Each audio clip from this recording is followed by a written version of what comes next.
Viral tingkah wanita rambut biru di pemakaman Gary Iskak, pose, love, ke makam. Anak Gary Iskak murkan terhadap seorang perempuan berambut biru di pemakaman ayahnya. Sabria langsung menyemprot wanita tersebut karena berbuat tak etis di pemakaman Gary. Wanita berambut biru itu bahkan tersorot kamera selama pemakaman Gary Iskak di tempat pemakaman umum, TPU, Tanah Kusir. Dalam video tampak wanita berambut panjang mengenakan kacamata.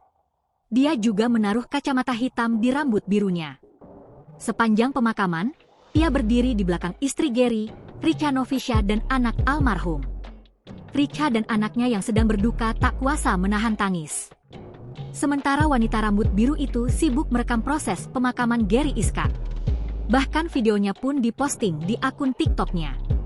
Anak Gary Iskak, Sabria memposting tindakan wanita biru di akun TikTok-nya. Bahkan menurutnya dia juga merebut bunga tabur yang mestinya hanya diperuntukkan bagi keluarga saja. Sorry tidak dekat dan tidak dianggap.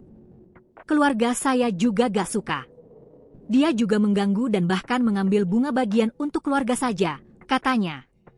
Yang lebih membuat geram Sabria, wanita itu melakukan love sign, tangan berbentuk love. Ia juga mengacungkan jari telunjuk dan jempol yang melambangkan sarang Haeyo ke arah makam Gary. Wanita rambut biru yang bikin risih keluarga Gary Iskak itu rupanya seorang TikToker. Dilihat dari akunnya dia sering live di TikTok. Wanita itu juga beberapa live bersama Gary. Awalnya ada sejumlah video kebersamaan dia dengan Gary. Tapi pada Senin, 1 Desember 2025, video-video bersama Gary sudah dihapus. Dia mengirim pesan ke Sabria meminta maaf. Anak Gary Iskak menerima permintaan maaf tersebut. Download Tribun X sekarang, menghadirkan lokal menjadi Indonesia.